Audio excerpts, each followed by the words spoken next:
"Enci Lian, enciku yang baik, masa engkau tega marah-marah kepada adikmu? Aku sayang kepadamu, Enci, dan biarpun aku tadi main-main, akan tetapi main-main karena ada dasarnya. Main-main yang bisa menjadi sungguhan. Atau engkau hendak menyangkal dan membohongi hati sendiri bahwa engkau mencinta Han Koko?" Terdengar isak tertahan di dada Sin Lian.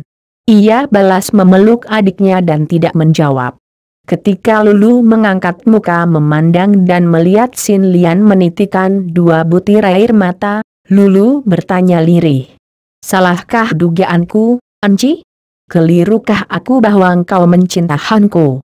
Sin Lian menggigit bibir, mengejapkan mata, kemudian mengangguk. Lulu tersenyum gembira lalu berloncatan menari-nari mengelilingi Sin Lian. "Bagus, bagus. Wah, aku girang sekali. Engkau enciku menjadi sosokku, kakak iparku, sama saja. Wah, aku bahagia sekali, Enci, calon sosok yang baik." Lulu merangkul dan menciumi kedua pipi Sin Lian. Mau tidak mau Sin Lian tertawa juga, mengusap air matanya dan memegang kedua pundak Lulu. "Lulu, adikku yang nakal. Hanya kepadamulah aku sudi membuka rahasia hatiku ini. Bahkan di depan ayahku sekalipun aku tidak akan suka mengaku. Akan tetapi, hendaknya engkau menutup mulut dan memegang rahasia ini, adikku. Biarpun aku mencinta orang, harus diselidiki lebih dahulu apakah orang itu akan membalas cintaku. Dan, dia masih belum diketahui berada di mana. Karena itu, ku minta, mulai detik ini, jangan kau bicara lagi tentang dia.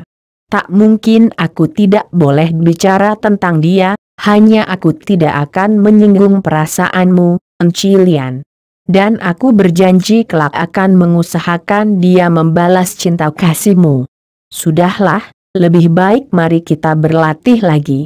Kemajuanmu sudah hebat dan beberapa bulan lagi saja aku takkan kuat menandingimu." Kedua orang darah jelita itu lalu berlatih silat dengan tekun. Sampai setahun lebih Lulu berada di lembah Wangho, berlatih silat di bawah bimbingan ayah dan enci angkatnya. Sehingga dia memperoleh kemajuan hebat. Kemudian timbul lagi rasa rindu dan khawatirnya terhadap Han, maka ia minta diri dari ayah angkatnya untuk pergi mencari kakaknya. Lau Pangcu sebetulnya tidak rela melihat putri angkatnya yang amat dikasihinya itu pergi. Akan tetapi karena maklum bahwa hati Lulu tidak akan bahagia sebelum dapat menemukan kembali Han, terpaksa ia berkata, "Aku merasa menyesal sekali bahwa usahaku menyebar anak buahku untuk mencari kakak angkatmu itu selama ini sama sekali tidak ada hasilnya, Lulu. Tidak ada seorang pun di dunia Kang Ou mendengar atau melihat adanya Han. Oleh karena itu, sungguh pun hatiku tidak akan tentram melihat engkau pergi sendiri, namun aku tidak dapat mencegahmu. Engkau hati-hatilah di dalam perjalanan, Lulu, karena sungguh pun sekarang tingkat kepandaianmu sudah melampaui aku, namun di dunia ini banyak sekali terdapat orang sakti yang menyeleweng daripada kebenaran. Jangan khawatir, ayah. Kalau aku telah bertemu dengan Hanko, aku akan mengajak dia datang ke sini, terutama sekali untuk bertemu dengan Lian Qi." Lulu melirik ke arah Sin Lian dengan pandang mata dan senyum menggoda. Wajah Sin Lian berubah merah sungguh pun hatinya merasa senang mendengar janji Lulu. Cepat-cepat ia berkata, "Lulu Moi, kita dapat melakukan perjalanan bersama. Aku pun hendak pergi mencari 5 orang suhuku dan mengajak mereka mencari Putri Nirahai. Yang menurut dugaanmu menjadi biang keladi semua permusuhan antara Xiao Limpai dan Hoa Sampai. Dan yang tentu mengetahui siapa sebenarnya yang membunuh Liok Suhu dan Cit Suhu." Demikianlah, 2 orang darah jelita itu pergi dari lembah Wangho yang tersembunyi, meninggalkan Lau Pangcu yang bersunyi diri dan yang telah mengundurkan diri dari perjuangan. Bahkan yang mulai menjauhkan diri dari urusan duniawi karena merasa sudah terlalu tua. Ditambah kesadaran bahwa ikut sertanya dalam perang sama sekali tidak akan mengubah keadaan menjadi baik, bahkan sebaliknya. Ia kini tekun bersama di semenjak kedua orang puterinya pergi, bahkan menyerahkan urusan Lian Kai Pang kepada para pembantunya. Adapun Sin Lian dan Lulu tidak lama melakukan perjalanan bersama. Sepekan kemudian mereka terpaksa harus berpisah karena Lulu hendak mencari kakaknya di kota raja. Sedangkan Sin Lian hendak pergi ke Xiao Lim Si lebih dulu untuk mendengar apakah 5 orang suhunya telah kembali ke sana. Kedua orang gadis remaja ini saling berangkulan ketika hendak berpisah dan berjanji akan segera saling bertemu kembali di lembah Wangho. Jangan lupa, adikku. Bulan 3 tahun depan, jadi kurang 6-7 bulan lagi adalah ulang tahun ke-70 dari ayah kita. Tepatnya jatuh pada pertengahan bulan. Aku bermaksud mengadakan sedikit pesta ulang tahun, dan engkau harus membantu dan hadir, demikian pesan Sin Lian. Baik, Enci Lian. Aku pasti akan bersama kakakku.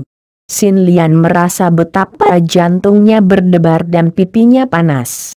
Kemudian ia merangkul sekali lagi dan mencium pipi adik angkatnya, lalu berkata, "Selamat jalan, selamat berpisah sampai jumpa kembali, Lulu." Maka berpisahlah kakak dan adik angkat ini. Lulu berdiri memandang encinya yang berlari cepat ke selatan itu sambil tersenyum. Gadis yang amat baik budi, pikirnya, lagi pula gagah perkasa dan cantik jelita. Tepat menjadi istri Hanko. Akan tetapi di mana kakaknya? Teringat akan ini, cepat ia membalikan tubuhnya dan lari ke utara, arah yang berlawanan dengan larinya Sin Lian. Ia harus dapat bertemu dengan kakaknya yang sudah lama dirindukannya itu. Telah lama kita meninggalkan Han Han. Apakah yang telah terjadi dengan Han Han setelah dalam usahanya menyelamatkan Kim Chu? Dia sendiri terpelanting dan terjerumus ke dalam jurang yang seolah-olah tak berdasar saking curamnya.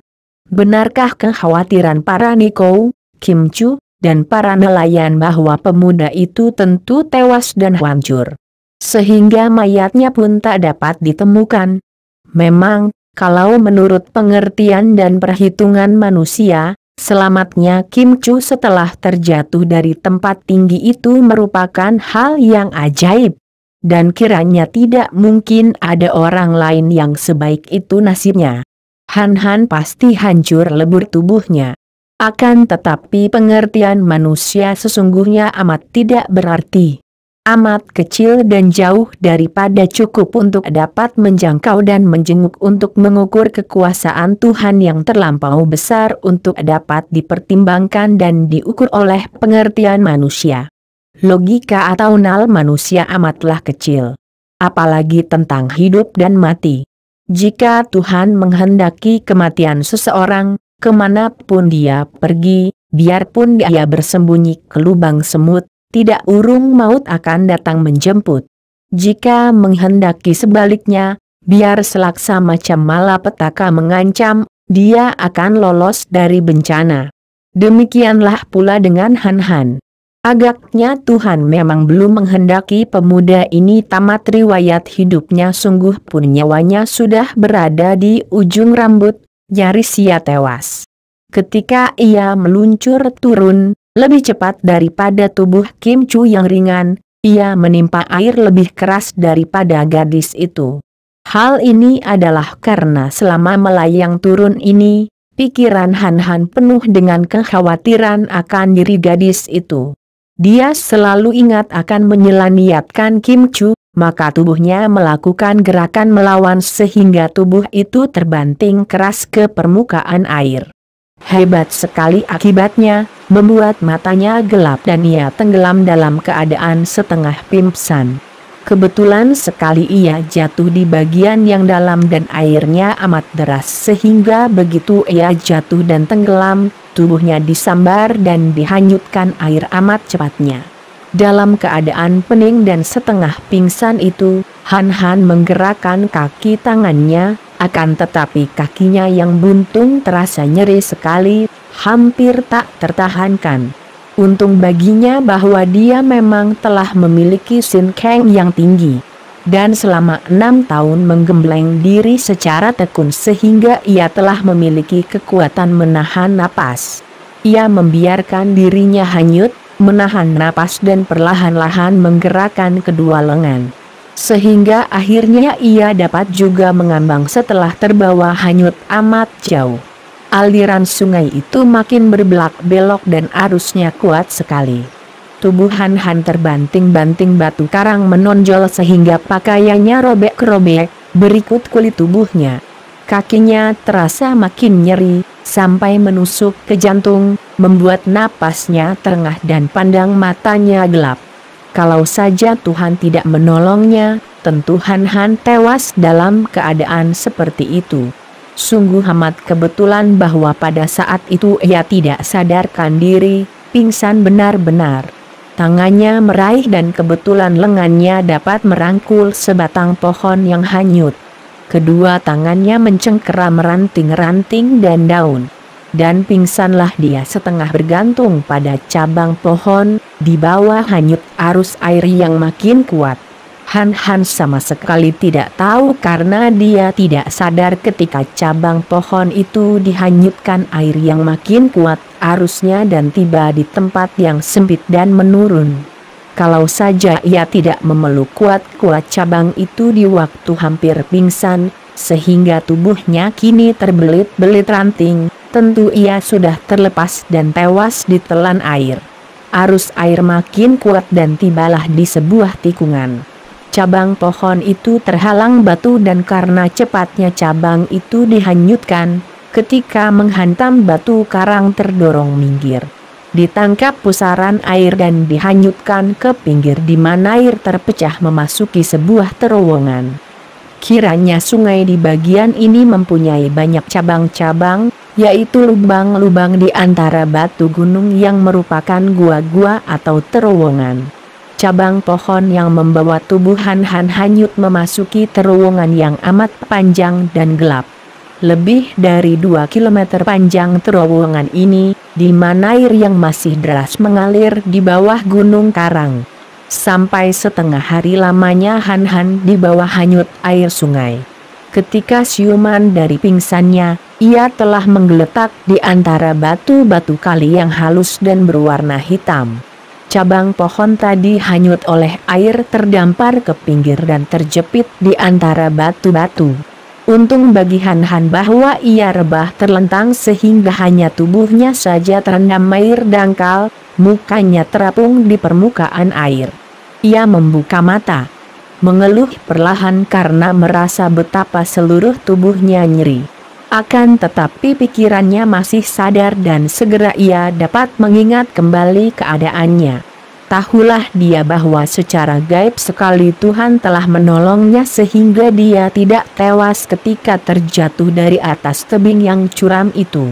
Sejenak ia teringat akan nasib Kim Chu dan cepat ia menggerakkan tubuh, menekankan kedua tangan pada batu hitam. Kim Chu, ia berseru perlahan. Matanya memandang ke arah air sungai yang masih deras mengalir di tengah, mencari-cari penuh harapan. Kalau dia selamat, kemungkinan besar Kim Chu selamat pula. Kim Chu, makin keras ia memanggil. Aku selamat, tentu engkau pun selamat. Orang muda yang lancang. Boleh jadi engkau bebas dari cengkeraman air, akan tetapi jangan harap dapat terbebas dari tanganku. Han Han yang kuat menahan dinginnya air karena sinkangnya, kini menggigil mendengar suara itu. Suara yang merdu dan halus sekali, akan tetapi mengandung hawa dingin yang membeku. Cepat ia memutar tubuh, berpegang kepada batu dan melihat seorang nenek berdiri tidak jauh di depannya dan ia bengong. Nenek itu hanya berkaki satu. Namun, biar kakinya hanya tinggal satu, nenek itu dapat berdiri tegak di atas batu. Kaki tunggalnya itu berada di tengah-tengah bawah tubuhnya, sukar dikatakan kaki kanan ataukah kaki kiri. Berdiri tegak tak bergerak seperti sebuah arca, tangan kiri memegang tongkat sehingga lengan bajunya tersingkap dan tampak sebuah tangan yang kecil dan berkulit halus putih.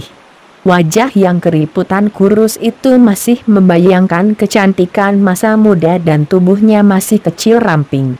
Akan tetapi pandang mata nenek itu membuat Han Han mengkirik. Pandang mata yang dingin sekali. Setelah kini ia membalikan tubuh memandang ke darat, tampak olehnya jauh di belakang wanita tua itu sebuah pondok butut. Penglihatan mata Han Han amat tajam.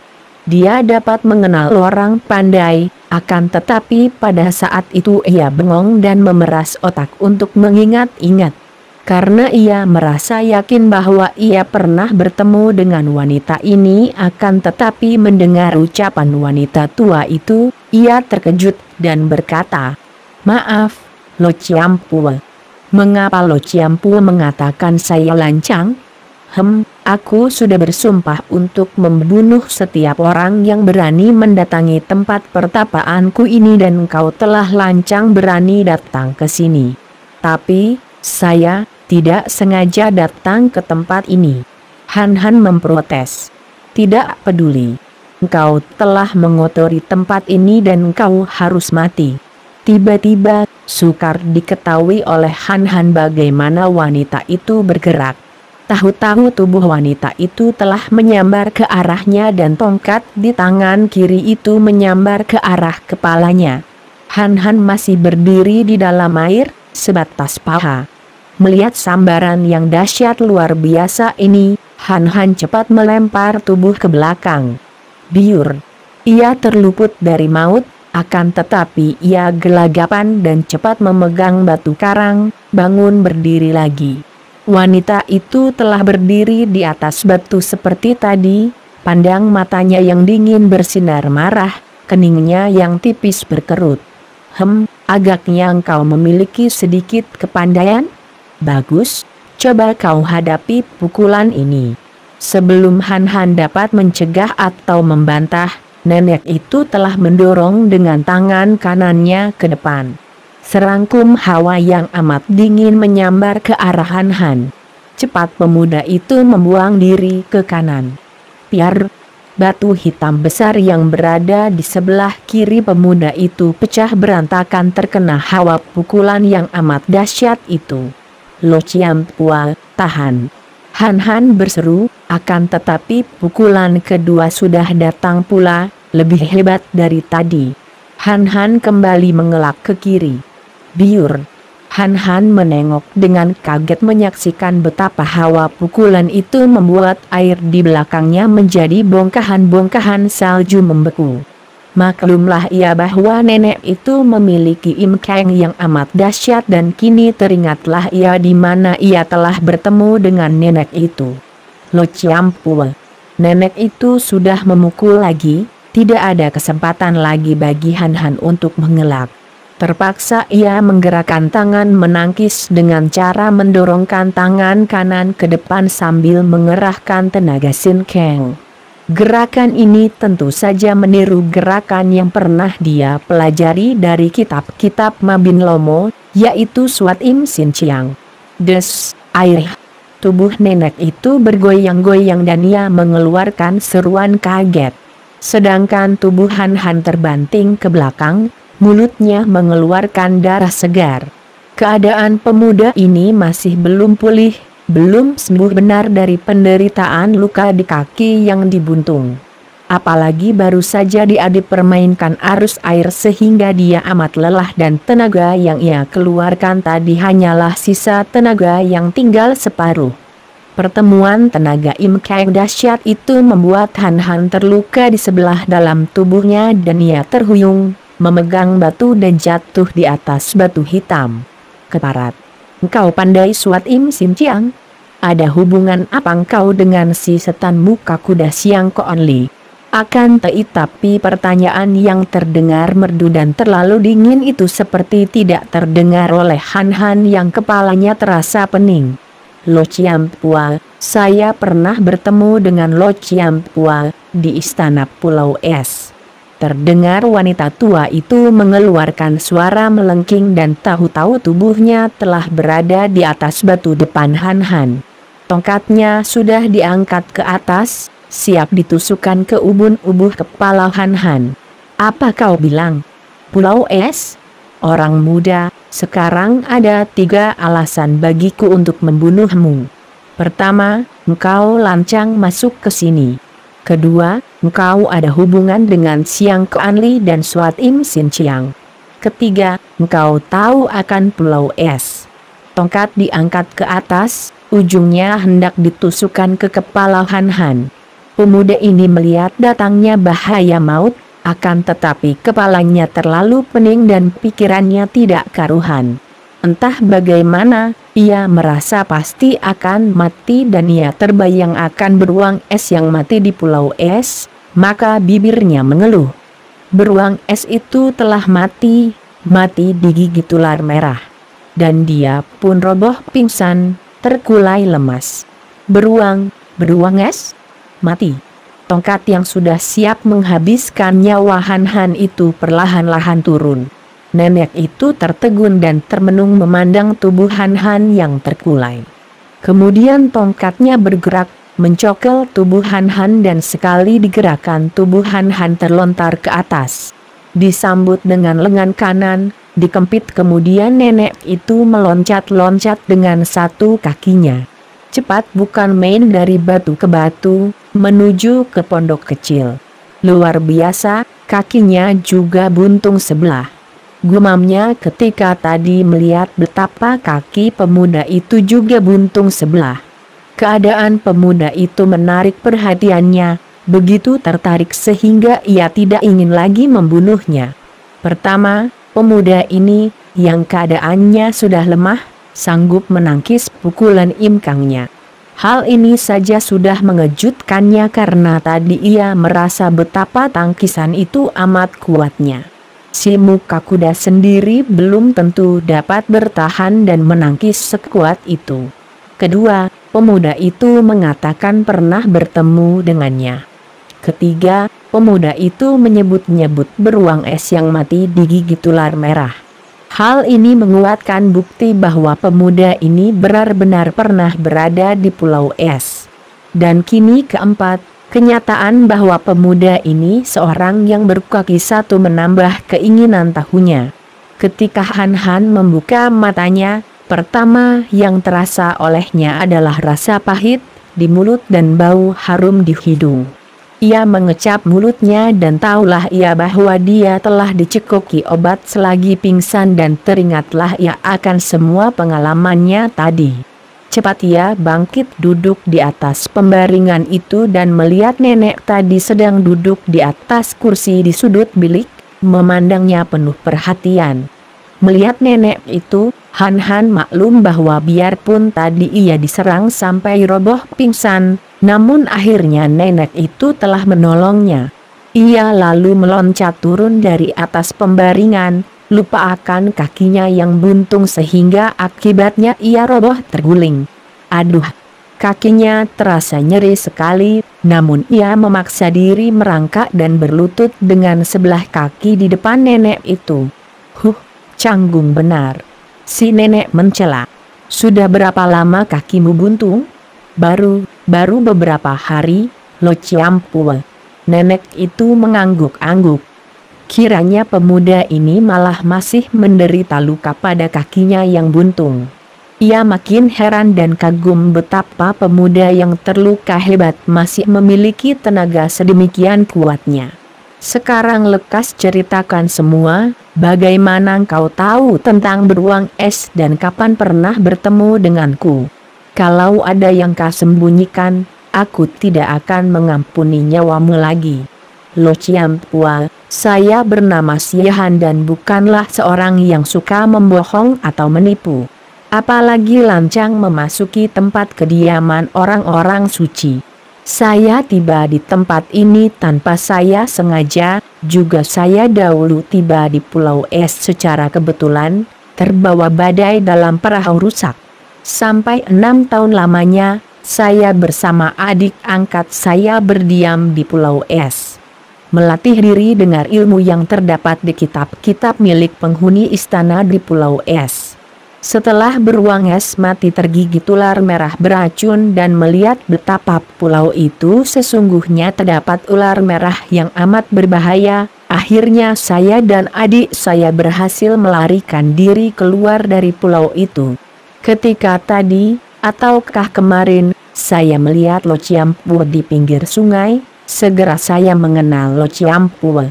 Bukankah Lo Ciampu ini adalah orang yang patungnya berada di Pulau Es? Saya ada melihat 3 buah patung di sana, patung seorang pria tampan gagah yang ada bekas tusukan pada dahinya. Patung seorang wanita cantik yang pandang matanya menyeramkan, dan ketiga adalah patung wanita cantik yang, seperti Lo Ciampu. Buntung kakinya. Nenek itu bertanya dan suaranya agak menggetar. Han mengangguk sambil menatap wajah nenek itu. Setelah kini sikap dingin nenek itu lenyap oleh perasaan terharu, tampaklah olehnya sifat lemah lembut seperti yang terdapat pada muka patung. Kiranya wanita yang pada dasarnya berwatak lembut ini sengaja menutup watak aslinya dengan muka dingin. Dan hal ini hanya terjadi pada orang yang mengalami penderitaan batin yang amat hebat. Tiba-tiba nenek itu mengangkat muka dan ternyata ia telah dapat menguasai getaran perasaannya.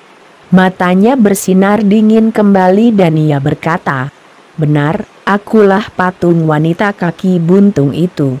Dan karena engkau telah mengetahui rahasia ini, telah pula menemukan tempat persembunyianku, lebih kuat lagi alasanku untuk membunuhmu. Bersiaplah engkau untuk mati." Wanita kaki buntung itu menggerakkan tangan hendak menyerang.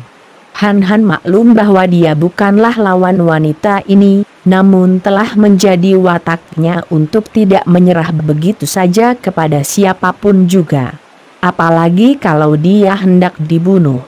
Timbul rasa penasaran di hatinya dan biarpun tubuhnya lemah dan rasa nyeri di kakinya belum lenyap, ia bersikap nekat hendak melawan dan membela diri. Timbul pula rasa marah. Telah dengan susah payah ia membawa surat-surat peninggalan pria penghuni Pulau Es, dan sekarang secara kebetulan ia bertemu dengan seorang di antara 3 patung di istana Pulau Es. Akan tetapi tanpa dosa apa-apa ia akan dibunuh. "Nanti dulu, Lo Ciampu," ia berseru, suaranya nyaring sekali karena ia mengerahkan hikang sehingga nenek itu terkejut dan menahan pukulannya. "Saya tidak merasa mempunyai kesalahan apa-apa, mengapa Lo Ciampu hendak membunuh saya? Bukankah perbuatan itu kejam dan ganas sekali? Kalau Lo Ciampu memaksa diri hendak membunuh saya, sebagai seorang manusia terpaksa saya akan melawan Lo Ciampu. Akan tetapi, karena saya pasti akan tewas di tangan Lo Ciampu, biarlah saya menyerahkan surat-surat peninggalan penghuni Pulau Es kepada Lo Ciampu, agar tugas saya ini ada yang melanjutkan. Apalagi karena Lo Ciampu adalah seorang anggota keluarga penghuni Pulau Es, tentu lebih tahu kepada siapa surat-surat itu harus diserahkan." Sambil berkata dengan nada keras, Han mengeluarkan kantung yang berisi surat-surat yang ia temukan dalam laci meja di kamar pria penghuni istana Pulau Es. Kemudian dilemparkannya kantung itu kepada si nenek yang cepat menyambar dengan tangannya. Plak, air. Tubuh nenek itu tiba-tiba lenyap dan Han memandang dengan mata terbelalak. Tadi ketika melontarkan kantung surat-surat itu ia sengaja mengerahkan seluruh tenaga sinkangnya. Nenek itu menerima lontaran kantung dengan mudah dan tubuh si nenek seperti sehelai daun kering tertiup angin badai. Melayang terbang keluar pintu dan beberapa detik kemudian sudah meluncur lagi memasuki pondok. berdiri di atas kaki tunggalnya dan memandangnya dengan terbelalak. Mereka sama-sama terheran karena peristiwa ini menunjukkan bahwa si nenek mengagumi kehebatan tenaga Sin Kang Han Han. Sebaliknya selama hidupnya baru sekali ini Han Han menyaksikan Gin Kang yang sedemikian tingginya sehingga gerakan nenek itu seperti orang menghilang saja. Akan tetapi betapa herannya hati Han Han ketika melihat nenek itu berdiri dengan muka pucat memandang surat-surat dalam kantung yang telah dibukanya. Bibir nenek itu gemetar, air mata mengalir turun dari kedua matanya. Tangannya dengan jari-jari menggigil mengambil surat satu demi satu, lalu tiba-tiba ia menciumi surat-surat itu, mendekap di dadanya dan terdengar jeritnya lirih. "Aduh! Su Heng Hon Ki Koko!" Nenek itu menekuk lutut kaki tunggalnya dan mendeprok lalu menangis tersedu-sedu, amat mengenaskan. Han Han melongot, apalagi dalam tangisnya. Nenek itu berkali-kali menyebut nama Han Koko, mengingatkan ia akan suara tangisan dan panggilan adiknya, "Lulu." "Kakanda Han, kalau memang mencinta mengapa tidak dari dahulu berterus terang? Kalau benar engkau mencinta aku seorang, kalau aku tahu. Masa aku akan mengalah begitu saja, membiarkan suci membuntungi kakiku? Aduh, Han Koko. Han Su Heng, betapa kejamnya engkau." Han Han tetap berdiri seperti patung memandang nenek itu, jantungnya berdebar penuh ketegangan, juga penuh keharuan. Nenek itu seperti seorang anak kecil, menangis terisak-isak dan bicara sendiri seperti orang gila. Satu demi satu surat yang ditulis dengan huruf-huruf indah itu dibacanya, dan tiap kali membaca sebuah surat ia menangis makin sedih. Akhirnya semua surat habis dibaca nenek itu, surat-surat itu berserakan di atas tanah lantai pondok. Dan Han Han melihat betapa air mata nenek itu membuat beberapa huruf hitam menjadi luntur dan kotor. Nenek itu sendiri masih terisak-isak, seolah-olah dia telah lupa kepada Han Han dan tenggelam dalam kedukaan yang amat hebat. Wajah yang kurus itu sepucat mayat, kosong tak ada gairah hidup.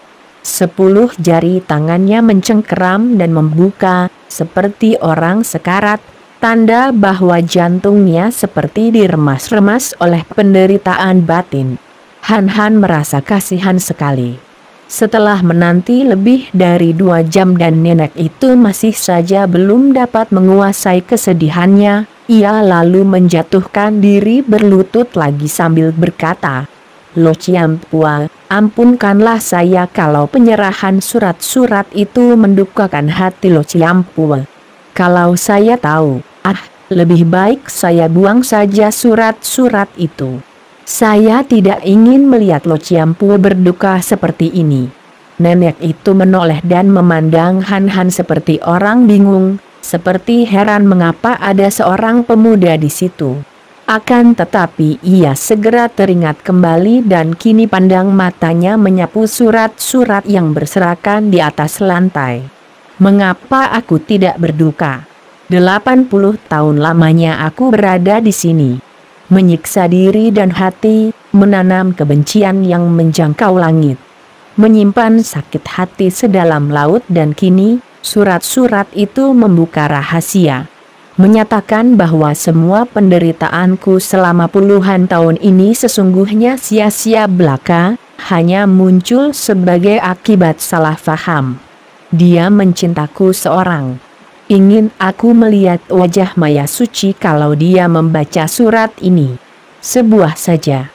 Nenek itu kini tertawa-tawa dan Han Han merasa amat terharu, seperti ditusuk jantungnya karena nenek itu tertawa seperti setan menangis. Apa artinya semua ini? Tiba-tiba si nenek mencelat dan seketika Han Han bingung karena kembali nenek itu lenyap dari pandang matanya. Ketika ia mencari-cari dengan pandang matanya, bayangan putih berkelebat seperti kilat menyambar. Dan tahu-tahu nenek itu sudah berada kembali di tempat itu, Tangannya memegang obor dan dibakarnyalah semua surat-surat yang berserakan di atas lantai. Ia kini tersenyum-senyum, tertawa-tawa melihat api yang membakar surat-surat itu menyala-nyala di sekelilingnya. Kemudian ia melempar obor itu keluar pondok dan berkata, "Han Koko, biarlah rahasia ini tetap tersimpan dalam hati kita. Biarlah kelak kita bicarakan cinta kasih antara kita kalau kita saling berjumpa di akhirat." Dalam ucapan ini terkandung kasih sayang yang amat besar. Suara nenek itu terdengar merdu dan penuh getaran kasih, membuat Han Han menjadi makin terharu hatinya. Setelah surat-surat yang terbakar itu habis menjadi abu, nenek itu mengibaskan tangannya dan abu surat itu melayang keluar pondok. Sehingga lantai itu kini bersih, sedikit pun tidak ada bekas-bekas surat yang dibakar. Nenek itu lalu memandang Han Han yang masih berlutut, suaranya kembali terdengar dingin. "Siapa tadi namamu?" Han Han masih merasa tegang dan heran mendengar betapa nenek itu menyebut nama si penulis surat sebagai Kandahan. Nama yang sama benar dengan namanya. Sungguh pun kemudian sebutan-sebutan lain membuat ia tahu bahwa laki-laki penulis surat itu tentulah suheng dari nenek ini yang bernama Han Ki. Maka ia lalu menjawab, "Nama saya Siehan Lo Ciampue." Benar namamu itu yang tadi mendatangkan rasa benci di hatiku dan membuat aku ingin membunuhmu. Akan tetapi sekarang tidak lagi, aku tidak membenci nama Han. Tidak. Orang muda, sungguh keadaanmu mengherankan hatiku. Engkau sudah menemukan Pulau Es, mempelajari ilmu di sana sehingga tenaga sinkangmu luar biasa sekali. Kemudian engkau membawa surat-surat itu yang memang ditujukan kepadaku. Dan kakimu juga buntung. Siapa yang membuntungi kakimu? Yang membuntungi adalah Toat Beng Chiu Sian Li. Wah, Buci Goat perempuan tak tahu malu itu. Mengapa? Karena maklum bahwa wanita tua yang menjadi seorang di antara penghuni Pulau Es ini adalah seorang yang amat sakti, maka Han Han tidak berani berbohong. Dahulu, di waktu masih kecil, saya pernah menjadi muridnya dan karena saya tidak senang, melarikan diri darinya. Setelah berjumpa kembali saya lalu dihukum potong kaki. Buci Goat sungguh tak tahu diri, tidakkah dia tahu bahwa engkau telah menjadi ahli waris Pulau Es? Han Han yang tidak mengerti, apa hubungannya nenek ini dengan Toat Beng Chiu Sian Li yang disebut Buci Goat itu, mengangguk. Sudah tahu bahwa engkau telah menjadi murid kami bertiga, masih dia berani mengganggu? Apakah engkau kalah olehnya? Nenek itu membentak, agaknya penasaran dan marah. Mendengar itu, giranglah hati Han Han. Kiranya nenek yang aneh ini telah menganggapnya sebagai murid. Jelas bahwa nenek itu tidak mempunyai niat buruk terhadap dirinya, maka ia cepat berkata, "Teocu, murid, melawan sekuatnya." Akan tetapi selain Toat Beng Chiu Sian Li amat lihai, juga Kang Tou Kui Gak lihat membantunya sehingga Teocu tertawan dan kaki Teocu dibuntungi oleh Toat Beng Chiu Sian Li. Biar dikeroyok dengan si setan botak sekalipun, sebagai murid istana Pulau Es, amat memalukan kalau engkau sampai kalah. Nenek itu berkata penasaran. "Maafkan atas kebodohan Teocu, Lo Ciampue. Teocu telah beruntung sekali menemukan kitab-kitab rahasia Pulau Es dan mempelajarinya. Akan tetapi karena Teocu tidak menerima petunjuk langsung dari Lo Ciampue bertiga, bagaimana Teocu dapat mewarisi ilmu kepandaian tinggi? Mohon petunjuk Lo Ciampue." Sejenak nenek itu memandang Han Han, kemudian menghela napas panjang. Setelah menemukan Pulau Es dan mempelajari kitab-kitab di sana, berarti engkau telah menjadi murid kami bertiga.